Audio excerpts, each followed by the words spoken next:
여기 있으니 총명한 자는 그 짐승의 수를 세어보라. 그것은 사람의 수니 그의 수는 666이니라. 아멘. 요한계시록 우리 이야기 20번째 시간입니다. 자, 7 대접 재앙이 선포되기 전에 특별 비전이, 우리가 그래서 흔히 부록이라고 부르기도 하는데, 특별 비전이 이제 이어집니다. 12장에 우리 지난 시간에 여자와 용 이야기, 오늘은 또 두 짐승 이야기, 또는 이제 666 이야기예요. 요한계시록은 박해 시대에 쓰여진, 그래서 묵시를 통해서 이제 박해를 이겨나가도록 독려한 편지이다. 우리가 성경을 볼 때 지금 내가 어디 읽는지를 봐야 돼요. 항상 조심해야 됩니다. 그래서 지금 지금 어느 책을 읽는지, 그리고 계시록은 그래서 박해 시대에 이제 그 박해를 이겨내고 이제 승리하라고 격려해준 편지가 되는 것이죠. 평소에 잘 쓰지 않는 표현을 이제 동원해서, 이 박해 시대에는 그냥 노골적으로 쓰면 이게 다 검열당하니까, 이게 이제 그러면 이게 그 편지를 이렇게 나눠서 볼 수가 없어요. 그래서 상징 언어, 부득이 상징 언어를 사용해서 이 편지가 쓰여졌기 때문에 당시에 보는 사람들은 좀 이해가 쉽지만 오늘 우리가 읽기에는 좀 이제 난해하게 보일 수 있습니다. 실제 해석을 하기에는 그리 어렵지 않습니다. 오늘 본문은 한 짐승 이야기로 시작을 하고 있어요. 예, 그 짐승은 1절과 2절 볼까요? 그 짐승이 누군지 한번 봅니다. 내가 보니 바다에서 한 짐승이 나오는데 뿔이 10이요 머리가 7이라. 그 뿔에는 10 왕관이 있고 그 머리들에는 신성모독하는 이름들이 있더라. 내가 본 짐승은 표범과 비슷하고 그 발은 곰의 발 같고 그 입은 사자입 같은데 용이 자기의 능력과 보좌와 큰 권세를 그에게 주었더라. 자, 어떤 이야기든지 이해할 때, 그렇잖아요. 이게 지금 편지든지 성경이든지, 오늘 여러분도 이제 그 소설책도 그렇고 드라마도 그렇고, 이 원작자 화자가 이 말하는 사람이 지금 무엇을 말하는지를 여러분 우리가 흐름을 알아야 되는 겁니다. 그렇지 않으면 되게 이제 전혀 오리무중이 되어버려요. 한 짐승이 사도 요한의 눈에 보였는데, 이 짐승은 어디서 나왔습니까? 바다에서 나왔습니다. 바다는 지중해이고 당시 이 로마가 통치하던 세계를 말합니다. 자, 당시 로마 세계라고 하는 것은 전에 우리가 가끔씩 이제 지도를 보여드렸는데, 지중해 중간에 바다가 있어요. 뭐 태평양이나 뭐 저기 대서양에 비하면 바다도 아니죠, 사실은 지중해는. 그러니까 이제 이 아프리카와, 그리고 이제 남쪽으로는 아프리카, 동쪽으로는 아시아, 그리고 북쪽으로는 이제 로마를 비롯한 유럽이 전개되는 것이죠. 그 틈에 이렇게 이제 직사각형 모양으로 있는 바다가 바로 지중해인데, 이 모든 것을 남유럽을 포함해서 로마가 통치를 했어요. 이 짐승의 모양이 이상합니다. 정상적이지 않아요. 왜냐하면 균형이 맞지 않습니다. 머리가 7인데 왕관이 몇 개라고 하고요? 왕관은 여기 10개나 되었습니다. 이 짝 구색이 맞지 않았습니다. 이 짐승은 용은 사탄이라고 해요. 사탄에게서 능력과 권세를 받았습니다. 그런데 이 짐승은 3절을 또 볼까요? 무슨 얘기예요? 3절 보면 그의 머리 하나가 상하여 죽게 된 것 같더니 그 죽게 되었던 상처가 나음에 온 땅이 놀랍게 여겨 짐승을 따르고, 자, 7머리 가운데 하나가 상처를 입었다가 다시 살아났다는 이야기입니다. 사탄이 짐승에게 권세를 주었고, 그 권능이 상당하여서 누가 이 짐승과 같고, 누가 이 짐승과 그리고 더불어 싸울 수 있느냐, 이렇게 선언했어요. 4절 보면 이 짐승은, 또 5절 볼까요? 5절 보면 이 짐승은 또 짐승이 과장되고 신성모독을 말하는 입을 받고 또 42달 동안 일할 권세를 받으니라. 이 짐승이 하는 일은 무슨 일? 신성모독은 하나님의 이름을 이렇게 욕되게 하는, 하나님의 이름을 욕되게 하는 것입니다. 사탄에게 권세를 받아 고작 하는 일이, 이 짐승은 42개월 동안 3년 반 동안 일시적으로 일하게 될 것입니다. 사탄에게 권세를 받은 이 짐승이 성도들과 함께 싸워 이기고 세계를 다스리는 권세를 받았습니다. 하나님께 선택을 받아 구원받은 이들, 여기 보니까 어린 양 생명책에 기록되지 못한 이들 이렇게 나옵니다. 그래서 하나님께 선택받아 구원받은 이들은 이제 그러니까 그 구원받지 못한 사람들이죠. 그래서 이 생명책에서 기록되지 못한 이들은 모두 이 짐승에게 경배하였습니다. 그러니까 우상숭배를 하고 만다는 것이죠. 하나님은 당시 교회를 향해서 경고하시게 됩니다. 10절 한번 읽어볼까요? 경고는 사로잡힐 자는 사로잡혀 갈 것이요 칼에 죽을 자는 마땅히 칼에 죽을 것이니 성도들의 인내와 믿음이 여기 있느니라. 자, 여기 이제 박해 시대에 사로잡힐 자, 감옥에 갈 자들도 있는 것이고, 칼에 죽을 자, 바울처럼 이제 칼에 이제 그 순교할 자들도 있는 것이고, 그렇죠. 그러니까 이렇게 큰 박해가 있을 때에 두 가지를 말해요. 하나는 성도들의 인내, 두 번째는 믿음이죠. 그러니까 이 큰 박해 시대에 성도들이 지켜야 할 것이 뭐냐? 인내하라. 그리고 바로 믿음을 지키라고 하는 겁니다. 이 이야기를 하려고 이제 쓰게 되는 것이죠.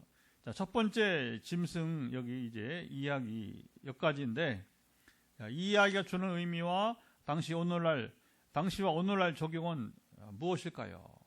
당시나 오늘날 적용은 비슷합니다. 우리가 이 말씀을 보면서 어떻게 적용할 수 있느냐, 이제 과제가 있는 것이죠. 자, 두 번째 짐승 이야기가 이어지는데, 이 짐승은 또 어떻게 얘기됩니까? 11절, 12절 보면, 두 번째 짐승 이야기, 11절, 12절, 내가 봄에 또 다른 짐승이 땅에서 올라오니, 어린 양같이 두 뿔이 있고 용처럼 말을 하더라. 그가 먼저 나온 짐승의 모든 권세를 그 앞에서 행하고, 땅과 땅에 사는 자들을 처음 짐승에게 경배하게 하니, 곧 죽게 되었던 상처가 나은 자니라. 자, 이 짐승은 두 뿔이 있고 사탄처럼 말을 해요. 이 짐승도 앞서 나온 짐승과 같은 권능을 행하고 처음 짐승에게 경배하게 하였습니다. 이 짐승이 처음에 상처를 입었다가 나은 자라고 말합니다. 자, 이 짐승이 사람들 앞에서 큰 기적을 행하게 되는데 어떤 기적이 나오냐? 이 짐승이 말을 하면 하늘에서 불이 내려서 이제 땅에 떨어지기도 하고요. 기타 이적을 행하면서 사람들을 미혹하고 또 자기를 위해서 우상을 만들라고 말했습니다. 자, 15절 볼까요? 두 번째 짐승 이야기 15절 보면 그가 권세를 받아 그 짐승의 우상에게 생기를 주어 그 짐승의 우상으로 말하게 하고 또 짐승의 우상에게 경배하지 않는 자는 몇이든지 다 죽이게 하더라. 짐승은 자기를 위한 우상을 만들게 하고 그 다음에 시작합니다. 그래서 경배하지 않는 자들, 그러니까 우상 숭배하지 않는 자들을 아무리 많아도 상관없이 죽이라, 순교하게 여러분 했다는 것입니다. 작년에 로마에 들려서 카타콤 가니까 광활해 무덤이 얼마나 죽었으면, 얼마나 물어봐서 얼마나 죽었냐 했더니 시차가 좀 있지만 그곳에 묻혀진 그 기독교인들이 되게 이제 그게 이제 로마가 국교로 되기까지 과정인데 50만 명이 여러분이 이제 그 무덤이 있는 거예요. 그리고 그 무덤 아래는 이 무덤은 사람들이 출입을 안 하니까 그 무덤 아래다가 카타콤, 그 지하 세계를 만들어 놓고 거기서 이제 생활을 하고, 근데 그 로마 성벽 바로 앞에 있어요. 로마 성을 나오자마자 그 바로 카타콤이 있더라고요, 보니까요. 그러니까 이게 정말 이게 사람을 죽일 때 숫자 관계없이 자, 이 짐승의 박해는, 자, 16절, 17절 또 볼까요? 그가 모든 자, 곧 작은 자나 큰 자나 부자나 가난한 자나 자유인이나 종들에게 그 오른손이나 이마에 표를 받게 하고 누구든지 표를 가진 자 외에는 매매를 못하게 하니 이 표는 곧 짐승의 이름이나 그 이름의 수라. 자, 박해 방식이 아주 다양해졌어요. 사람 몸에다가 표를 받게 하고 이 표를 받는 자만 매매, 경제에 이제 활동을 할 수 있게 했습니다. 기가 막힌 거죠. 그러니까 이제 기독교인들이 자연히 경제 활동이 제재가 되는 거죠. 제한되게 되었던 것이죠. 불편한 겁니다. 불편한 거. 수입도 얻기가 힘든 것이고, 사람들의 몸에 주는 표는 그 짐승의 이름이고 그 수가 666이었습니다. 자, 말 많은 666이 여기 나왔습니다.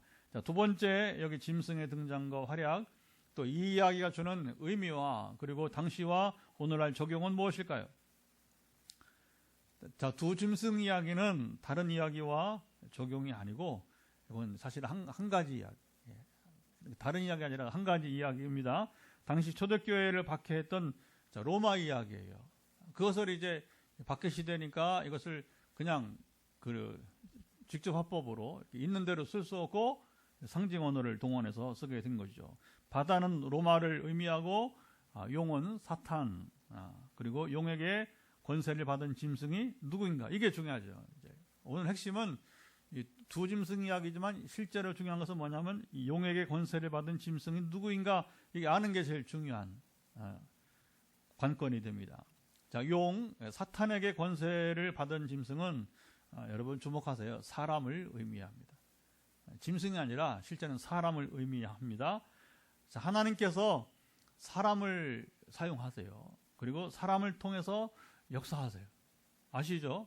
중요한 겁니다. 그래서 아담을 지은 거예요. 그리고 각 시대마다 하나님의 사람들을 세워요. 지금도 하나님은 여러분 이제 팔짱을 끼시고 그냥 저 하늘에서 그냥 지켜보시는 분이 아니라 각 사람을 때를 따라 여러분 부르십니다. 참 여러분 조심해야 돼요. 두렵게 생각해야 돼요. 왜냐하면 내가 아니면 내가 안 하는데 뭐 이러면 곤란한 거예요. 절대 그렇지 않아요. 세상은 사람이 많아요. 우리 생각보다 사람이 많아요. 지금 인구 80억이 넘었죠. 80억이. 그러니까 여러분 세상 사람 수가 많아. 그리고 하나님은 이미 우리는 그저 내일도 모르지만 하나님은 이미 저 영원까지 다 한 뼘 손 안에 있기 때문에 저는 항상 준비를 하셔. 준비를. 그러나 이제 우리는 그걸 모르고 그리고 또 우리는 또 놀라운 것은 하나님 우리가 자유의지를 가진 것도 아심에도 불구하고 그 미리 다 계획을 하죠. 누가 유다처럼 반역할 것인가. 다 아시는 거예요. 다 아시는 거. 그 마띠아 같은 사람을 준비해서 유다의 자리를 대신하게 하는 거예요. 여러분. 그러니까 우리가 하나님께서 나를 쓰실 때에 겸손하게 우리가 여러분 아까 말한 것처럼 이제 우리가 인내와 그리고 믿음 가운데 여러분 끝까지 승리하시 바랍니다. 쓰임받기 바랍니다. 되게 인생을 보면 한때는 쓰임받는데 그래서 자꾸 왕년에 하는 사람들은 과거 얘기한 사람은 여러분 별로 재미가 없는 거예요. 지금 얘기를 해요. 지금 내가 쓰임받는 얘기를 해야 돼요. 여러분 기동답 얘기 우리 모든 소그룹에서 모든 또 예배에서 우리는 기동답 얘기가 참 많이 나옵니다. 그런데 기동답이 맨날 지금 언제적인지 몰라. 기동답은 여러분 바로 최근의 것이어야 돼요. 1년 전이 아니라 적어도 여러분이 이제 우리가 몇 주 전에 또는 그저 한두 달 전에 얘기가 돼야 되는 거지. 기동답이 몇 개월 또 몇 년 전 돼버리면 이거 심각하게 들어야 돼요. 심각하게 들어야 되는 거예요. 기동답이 우리는 수시로 우리가 있어야 되는 거예요. 근데 기동답이 기억이 잘 안 나. 저랑 속으로 할 때 수시로 질문 갑니다. 최근에 기동답 받은 거 말씀해 보세요. 그러면 이제 이게 언제적인지 이게 참 곤란할 때가 있다는 거예요. 그러면 내가 지금 하나님과 어떤 관계에 있는지 금방 드러나는 거예요. 심각한 얘기가 되는 것이죠. 사탄도 사람을 사용하고 사람을 통해서 여러분 일을 합니다. 이게 잘 들으셔야 돼요. 하나님도 영물이시고 그 다음에 이제 그 천사도 영물이지만 또 이제 사탄도 영물이에요. 사탄이 직접 나타나지 않아요. 항상 사람을 통해서 이제 사용하고 그러니까 또 일을 하는 거예요. 그 뭐 좀 말해 그렇지만 사람을 죽일 때도 사탄이 사람을 통해서 사람 죽이는 거예요. 충동질 해가지고 충동질 해가지고 여러분 별일 다 합니다. 별일 다 해요. 사탄은 사람에게만 아니라 하나님께도 선한 일은 하나도 하지 않아요. 사탄의 역할은 온갖 못된 짓만 합니다. 아니 못해도 어떻게 저렇게 못된 짓만 하느냐. 이게 사탄이 하는 짓이에요. 그런데 사람을 통해서 우리도 오늘 뉴스 보세요. 보면 야 못해도 그렇게 못해. 어떻게 이렇게 못해 세상에. 왜 이렇게 못되냐 말이에요. 왜 이렇게 못되냐. 온갖 못된 짓만 하는 사람도 있단 말입니다. 백해무익한 사탄이 백해무익한 존재라는 거예요. 사탄은 타락한 전사이기에 사람들이 놀라고 그리고 유혹받을 만큼 권능을 행하게 됩니다. 13절, 14절과 같이 아까 얘기했죠. 하늘에서 갑자기 하늘에서 갑자기 여러분 누가 말했는데 불이 떨어져. 실제로 불이 떨어져. 여러 가지 이적을 행하면서 사람들을 미혹합니다. 마치 이런 일들이 이거 속이는 거예요. 속이는 거. 마치 하나님께서 하시는 것처럼 속이게 돼요. 그래서 우리가 기적이라고 다 믿으면 안 되고 우리가 현상만 보며 판단하면 안 되고 영분별이 필요합니다. 누가 이 일을 행했는가 하는 거예요. 그래서 좀 신비롭네. 어떻게 이 사실을 알았지? 귀신도 알아요. 지식은. 그 성경에 귀신도 알고 떠든다고 하잖아요. 그렇죠? 영물이니까 여러분. 근데 중요한 게 누가 말했느냐. 이게 우리가 지식이 하늘로부터 온 것인가 아니면 이게 다른 영에서부터 이게 중요한 거죠. 이제 영분별이 필요합니다. 자, 사탄은 짐승에게 권세와 능력을 부여해서 그리고 신성모독을 말하고 5절 6절에는 짐승이 입을 벌려 하나님을 향하여 비방하되 그의 이름과 그의 장막 곧 하늘에서 사는 자들을 6절 한번 읽어보죠. 6절 짐승이 입을 벌려 하나님을 향하여 비방하되 그 이름과 그의 장막 곧 하늘에 사는 자들을 비방하더라. 이게 그 짐승이 하는 일이에요. 그래서 하나님을 향해서 신성모독을 하고 그렇죠. 그리고 이제 공격하는 거예요. 비방 말로 공격을 하게 비방한다 하는 거죠. 자, 하나님께서 사도 요한에게 주신 이 비전의 의미는 초대교회 당시 요한계시록이 기록되었던 주후 90년대 초반 이야기입니다. 자, 성경 이해할 때 제일 출발이 뭐예요? 지금 이 성경이 어느 시대에 기록됐느냐, 어느 시대에. 그러니까 신약 성경 가운데 가장 마지막에 기록된 책이 바로 요한계시록이에요. 요한이 죽기 전으로 대개 90년대 전반부로 초반부로 보면 정확할 것입니다. 자, 이스라엘을 포함해서 지중해를 중심으로 동부가 동남북이 아까 봤죠, 그렇죠? 동남북이 모두 로마 땅이었어요. 서쪽 끝은 이제 거기는 이제 대서양으로 가는 거예요. 큰 바다가 나오니까. 자, 짐승은 곧 로마를 통치하던 황제를 여러분 말합니다. 자, 박해 시대에 이 편지를 쓰면서 여러분 이제 황제 이름을 말하면 되겠어요? 금방 빼앗기죠, 그렇죠? 빼앗기고 그리고 뭐 이게 성경의 옛날에는 지금 책이 아니라 어떻게 해요? 그 두루마리 써서 이렇게 한 거니까 그거 다 불태워지고 그렇죠? 빼앗기게 되는 거. 그러니까 부득이하게 여기서 로마 황제라는 말을 쓰지 못하고 이게 상징어로 짐승이라는 말이 나오게 된 거예요. 검열. 야, 여러분 검열이 뭔지 아세요? 경험해봤어요? 못했죠, 그렇죠? 군대에서 우리 편지 쓸 때 옛날에 지금도 그런지 모르겠어요. 검열 다 합니다. 그래서 이제 이게 군인이 가족에게 또 애인에게 또 하여튼 친구에게 편지 보낼 때 은사에게 편지 보낼 다 여러분 이제 부대에서 그 보안부대에서 옛날에 지금 안기부 그 다 검열해요. 그래서 보통은 봐주죠. 그러나 이제 정말 문제가 될 때에는 그거 이제 수사를 해요. 보안대 수사하면 무섭습니다, 여러분 이제. 검열은 현대 세계에도 있단 말입니다. 옛날에 어떻게 했어요? 옛날엔 더욱더. 오늘날도 보면 독재자들이 방송 장악을 하면서 자기에 관한 이야기는 여러분 방송을 못하게. 그래 우리나라도 지금 이 시험이 방송 장악하려고 하니까 이 방송통신위원회인지 방통인지 뭔지가 지금 아주 그냥 골머리를 앓고 있잖아요. 보면요. 이번에 우리 미얀마 가는데 여기도 통제된 사회. 그래서 이번에 우리 팀은 아침 8시에 강의를 시작해서 아침에는 빨리 시작하고 그리고 오후에는 4시에 딱 맞춰야 됩니다. 그래서 이제 우리가 나흘 동안 강의하고 이제 마지막 5일째는 그 시내 관광을 하는데 학생들하고 같이 야외 수업하는 거지 말하자면 이제. 근데 이제 그 시간이 이제 이게 부족해가지고 부흥회는 이제 그 화요일과 수요일 오후에만 부흥회를 하고 월요일은 그냥 종일 강의. 예.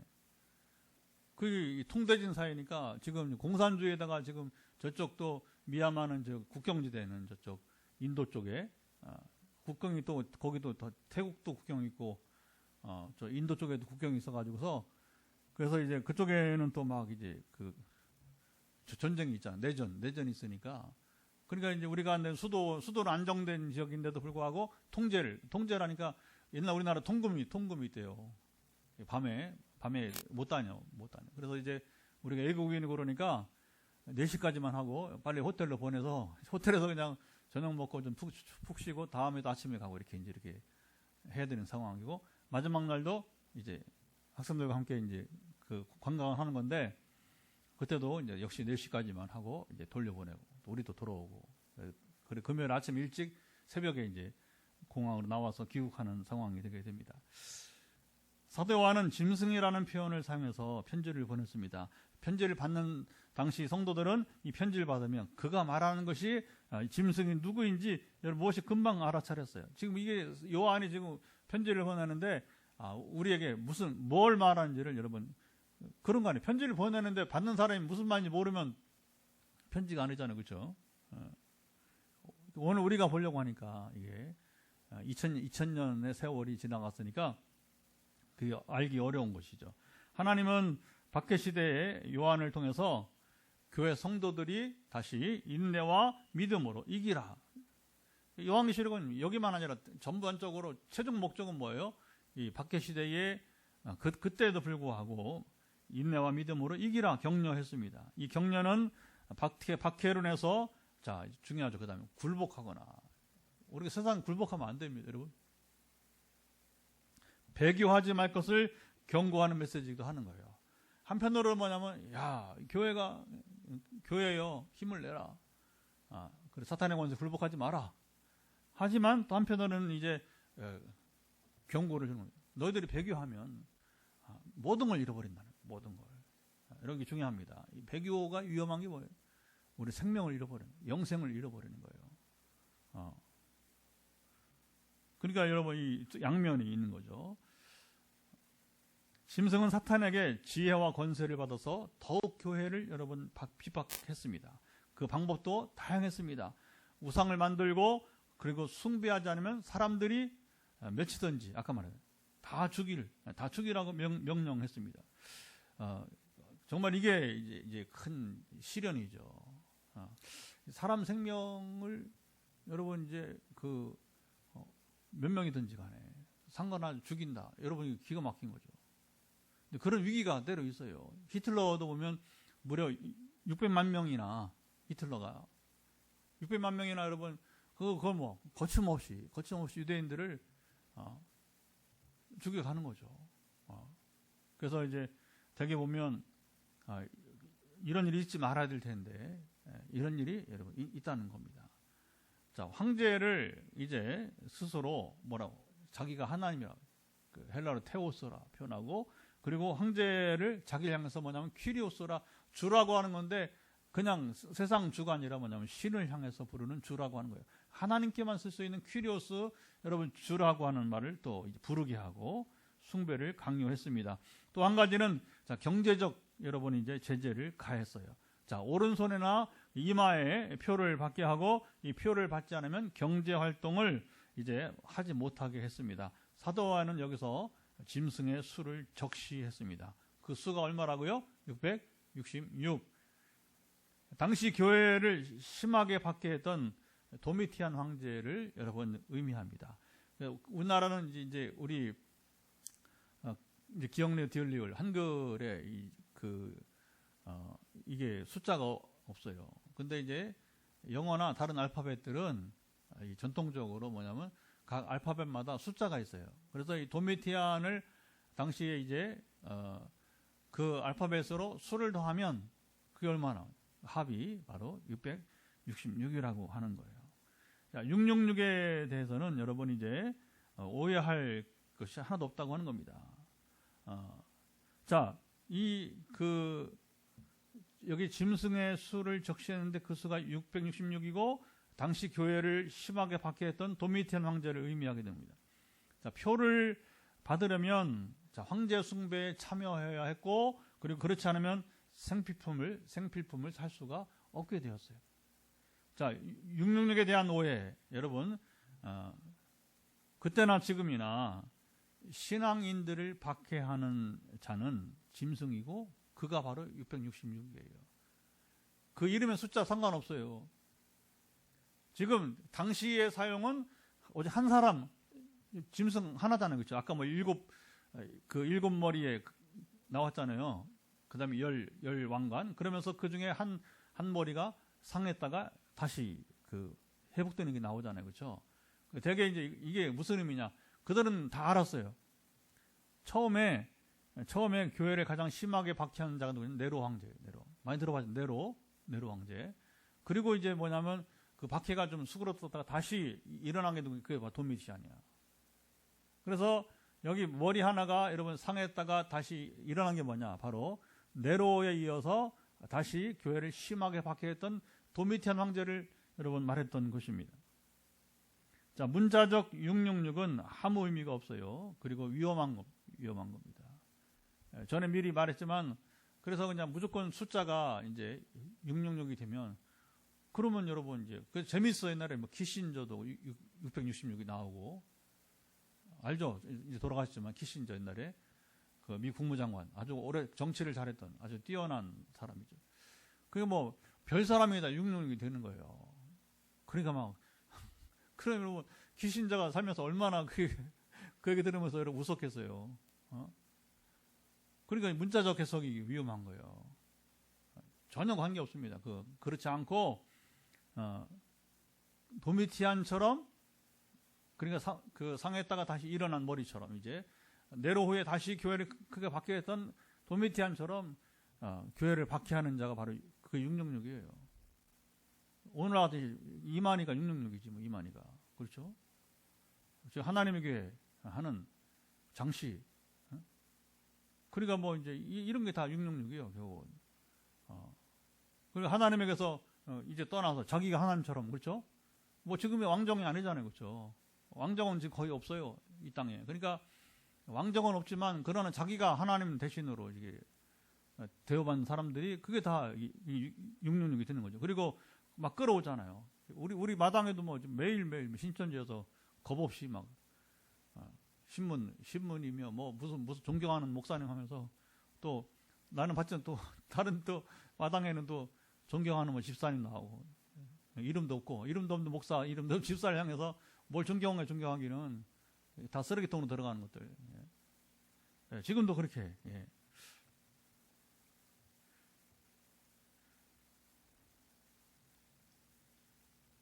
자, 오늘 본문은 사도요한 당시 초대교회가 로마 황제의 박해 아래서 얼마나 고통을 당했는지를 그대로 여러분 전해줍니다. 성경 해석은 지금 우리의 이해가 아니라 다시 한번 성경 해석은 오늘 우리의 이해가 아니라 당시 상황을 먼저 이해해야 되는 것입니다. 하나님은 당시 교회가 당하는 박해를 이미 다 아셨고 그러니까 손바닥 안에 모든 게 하나님 손바닥 아래 있으니까 이미 다 아시는 거예요. 그들의 실상을 묵시 상징 언어를 통해서 전하면서 이러한 심한 박해 속에서도 온 교회요 굴복하지 말고 승리하라. 이게 중요한 거예요. 하나님의 기대감은 뭐예요? 이 편지를 통해서 온 교회요 이 박해가 있어도 그들을 두려워하지 말고 사탄의 권세를 두려워하고 굴복하지 말고 승리하라. 자, 오늘 본문에서 주목되는 말이 있습니다. 8절 한번 읽어볼까요? 8절에 보면 죽임을 당한 어린 양의 생명책에 창세 이후로 이름이 기록되지 못하고 여기까지 이제. 자, 이것은 그럼 뭐냐? 죽임을 당한 어린 양의 생명책에 언제부터 창세 이후로 이름이 기록되었다는 말씀인 것입니다.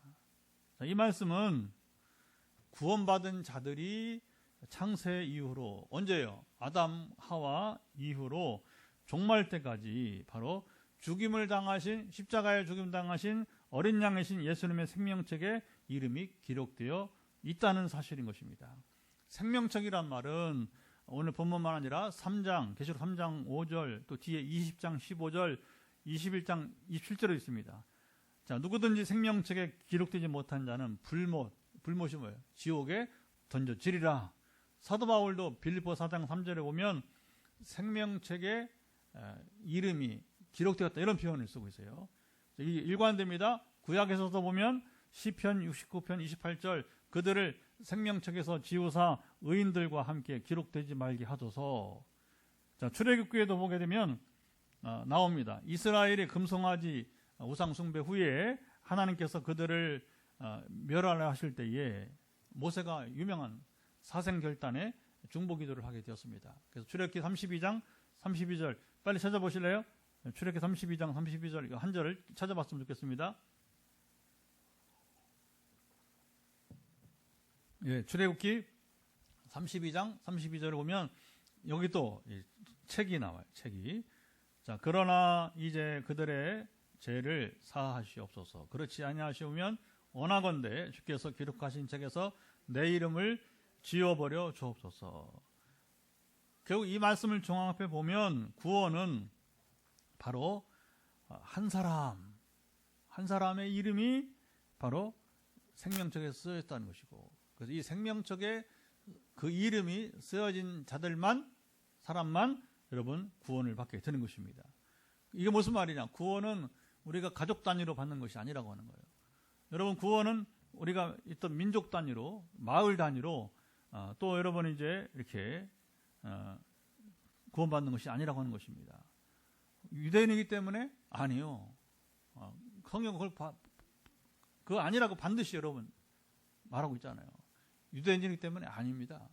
그렇게 되는 게 아니라고 하는 거예요.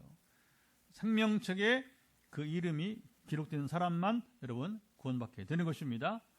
각 사람이 결국 자기 인생을 책임져야 하는 거예요. 우리의 믿음과 우리의 삶이 구원을 결정짓는 것이고 내세를 여러분 결정짓게 되는 겁니다. 가족은 뭐냐? 가족은 아브라함이 여러분 그 롯을 향해서 끝까지 배려하잖아요. 그렇죠? 롯을. 그리고 마지막에 막 롯 때문에 소돔성을 위해서 여러분 중보기도 하잖아요. 그렇죠? 그러나 그 책임은 결국 본인한테 있는 거예요. 본인한테. 롯의 아내는 그냥 천사가 와서 구원은 불구하고 결국에는 그 믿음이 없어서 결국에는 소금 기둥이 되는 것이고 뒤를 돌아보다가 그렇죠. 그 딸들은 또 나중에 또 희한한 또 일을 하고 희한한 그 모압과 암몬의 조상들이 되어버리고 이게 참 여러분 이거 슬픈 일이에요. 슬픈 일. 아브라함이 어떻게 기도하고 어떻게 여러분 돌봤는데 그래서 하나님께서 이 아브라함의 기도를 들어서 천사들까지 동원해가지고 그 여러분 그 네 식구를 구원하잖아요. 사위들은 또 그냥 농담으로 여기다가 아예 그냥 거기는 그냥 죽었고 거기 그 유황불에 맞아서 죽었고 네 식구는 이제 나오다가 또 아내는 또 그렇게 되고 그렇죠. 세 명은 살았지만 롯과 두 딸들은 살았지만 그게 뭐 아주 굉장히 안 좋습니다. 결과가. 자, 그러면 이게 믿음뿐만 아니라 우리 삶이 중요하다. 어떻게 사느냐 삶이 중요한 거예요. 그러니까 우리가 여러분 이제 그냥 예수님을 알고 믿으면 된다 그러면 안 되는 거예요. 그 믿음이랑 것은 삶이 동반돼야 되는 겁니다. 이거 굉장히 큰 잘못이에요. 지금 한국의 위기는 뭐냐? 믿음 따로 삶 따로 오니까. 성경은 여러분 로마서나 또 야고보서를 보게 되면 그렇지 않아요. 오죽하면 여러분 야고보가 이제 그걸 바로잡기 위해서 행함이 있는 믿음이란 말을 행함이 있는 믿음이라고. 삶이 동반되는 믿음이라 해야 되는 거죠. 그리고 온전한 믿음은 반드시 삶이 동반된다. 아멘. 최근에 우리 새벽기도 때 얘기지만 우리 이제 그래도 뭐 지금 교계에서 어른 노릇하는 분이 한 명 있다면 유기성 목사 같아요. 유기성 목사님. 그분도 이제 은퇴해서 원로 목사가 되었으니까 설화 목자 감리교회 성남에. 이제 그분이 이제 어쨌든 최근에 SNS에 제가 봤어요. 직접 봤는데 이제 한국 교회의 어려움이 뭐냐? 한국 교회는 삶이 없다. 믿음은 말하는데 삶이 없다. 그래서 이제 그분이 이제 무슨 고백하냐면 그때 하나님께서 자기 마음에 감동을 줘서 시작하게 된 게 뭐냐면 이거 한번 해봐라. 그 예수 동행 일기라고 하는 예수님과 함께 사는 삶의 이야기를 일기로 쓰는 거예요. 일기로. 그러니까 어떻게 해요? 계속 24시간 잠깐만 아니라 주일만 아니라 매일매일 그렇게 그분이 뭐냐 어떻게 해요? 24시간 예수 동행 일기. 24시간을 우리 주님과 동행. 그거 참 여러분 중요한 지적인 것입니다. 보면. 그래서 반드시 믿음은 삶이 동반되어야 된다는 것이고요. 물론 행위 구원이 아닙니다. 잘 조심해야 돼요. 물론 행위 구원은 아닙니다. 그리스도를 믿음으로 사는 자만이 이 생명책에 기록이 될 것입니다. 자, 밖의 시대 말씀을 읽으며 그렇죠. 정신이 번쩍 들어요. 저도 오늘 오후에 이 설교 원고를 쓰면서 진짜 저 자신부터 정신이 번쩍 들었습니다. 오늘 우리 실생활로 돌아오면 자, 이게 또 문제입니다. 긴장감이 떨어져요. 지금은 밖의 시대가 아닙니다. 엄청난 자유를 누립니다. 누가 내 믿음에 대해서 말하지 않아요. 여러분 스스로 알아서 해야 합니다. 이때가 자 이제 보세요. 이때가 더 뭐냐 신앙의 위기라고 할 수 있습니다. 한국교회 위기는 자 저기 주목했어요. 마지막에 한국교회 위기는 일제강점기 여러분 박해시대에 신사참배를 강요하면서 신사참배가 우리 장로교도 이제 우상숭배가 아니라고 마지막에 일본의 총칼 앞에서 굴복했잖아요.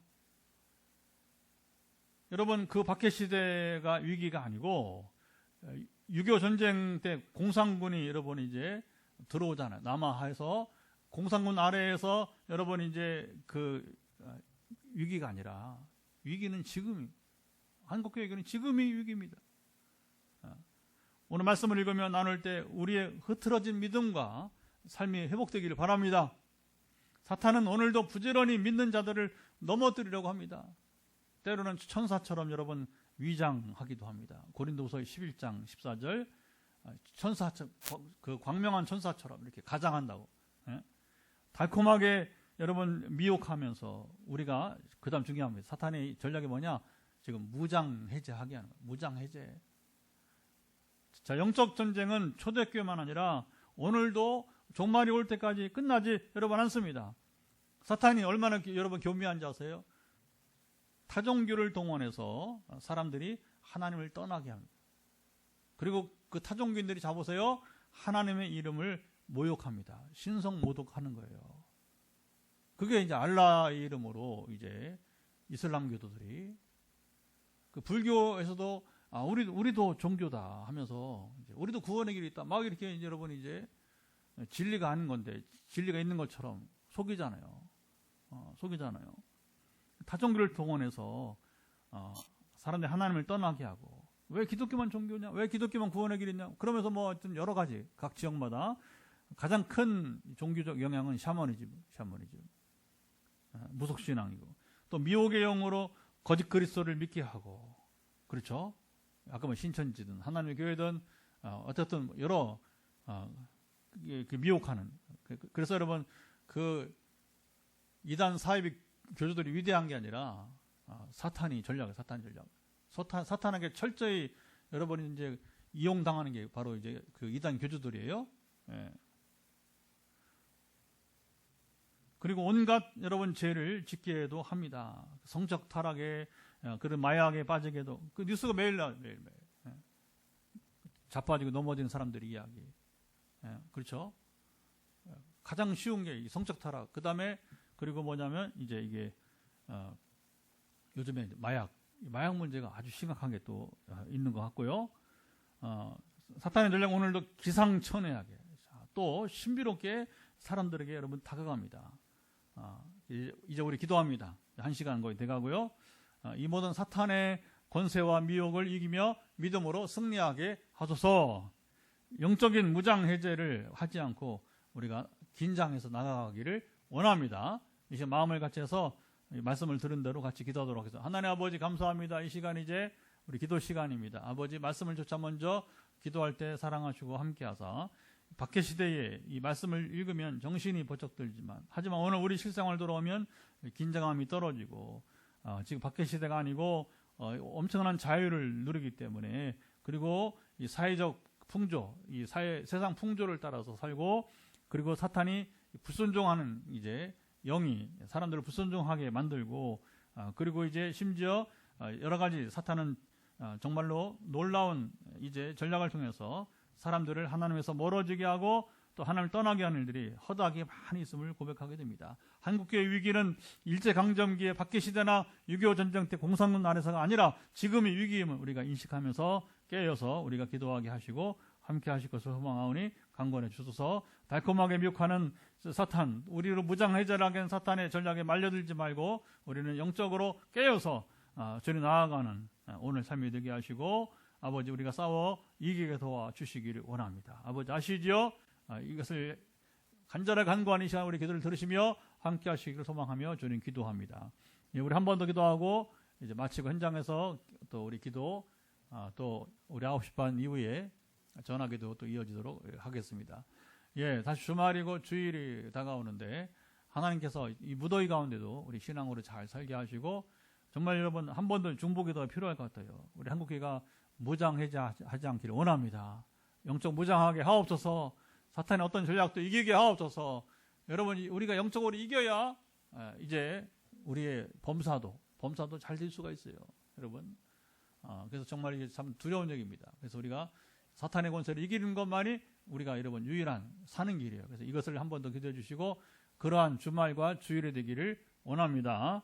함께 기도해 주시고 또 오늘도 여러분 이 머리부터 발까지 연약한 부분들을 회복시켜 주옵소서. 그리고 8월 25일 30일 빛내리 교회가 다시 이제 이번에는 아시아미 전에는 유럽과 콩고로 3월에 프랑스와 콩고 이번에는 미얀마 아시아로 미얀마 아까 말 공산주의 우리가 좀 주의도 할 것도 주의하고 그 시간도 그렇게 작업을 하고 있는데 모든 것이 온전해서 그곳에 올바른 신앙을 가르치고 성령 임하시는 부흥회를 통해서 우리 2차례 기회가 이번에 많이 없습니다. 2차례 기회를 통해서 학생들이 우리 주님 만나기를 원합니다. 같이 기도하시기 바랍니다. 하나님 아버지 한 번 더 기도하고 우리가 선포하고 마실 텐데 사랑하시고 다시 우리가 간절하게 기도하는 것은 우리 한국교회가 영적 무장 해제하지 않도록 함께하고 사탄의 주님 참 교묘한 주의 게임에 빠지지 않게 하시고 우리가 에베소 6장 10절 20절 말씀같이 영적으로 무장하여서 사탄의 권세를 파하며 이기기를 예수로 선포합니다. 그래야 우리가 참으로 이제 범사가 잘 되고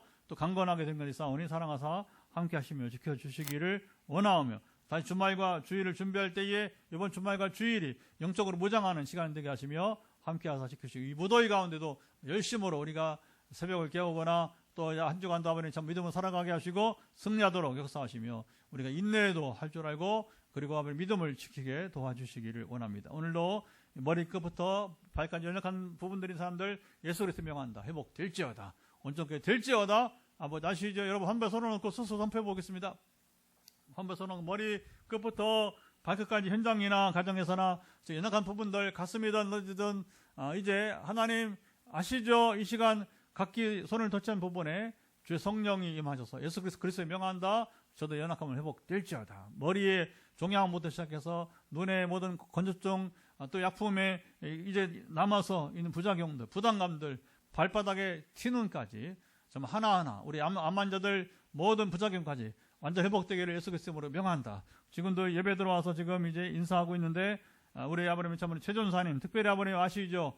척수염 때문에 고생이 심한 가운데 있고 연약함 회복되기를 갈망하고 있사오니 예수 그리스도 명한다. 척수염과 근원은 사라지고 부작용은 사라질 것을 명한다. 아버지 아시지요? 그 밖에 모든 이들 사랑하사 염증은 염증대로 아버지 하나님 참으로 이제 이명은 이명대로 주님 팔과 다리의 문제는 문제대로 우리 인도네 선교사님 한 분은 또 팔의 인대가 지금 이제 아버님 수술을 해야 될지 어떻게 될지 바라기도 하고, 또 프랑스에 우리 김은경 선교사 남편 안질 목사는 아버지 하나님 참으로 이제 심장 수술을 해야 될지 말아야 될지 여러 고초들이 있습니다. 그 모든 거 하나하나 기억하시고 주님이 치료하여 주시고 역사하여 주옵소서. 이젠 우리 주 예수 그리스도의 은혜와 아버지 하나님 사랑하신가 성령의 교통하심이 오늘도 요한계시록 우리 이야기를 통해서 말씀을 나누고, 이제 우리가 영적 무장 해제하지 않고 긴장하여서 잘 사탄의 권세를 이기며 죄의 권세를 이기며 승리하고, 또 더불어 나 혼자 승리할 게 아니라 우리 가족 그리고 여유가 있는 대로 다른 생명들을 향하여서 이제 그들이 바로 이제 영생에 이르도록 힘써 기도하고 전도하는 이들 가운데 영원토록 함께하옵시기를 간절히 축원하옵나이다. 아멘. 예, 음악을 들으면서 주님의 주성령 주인제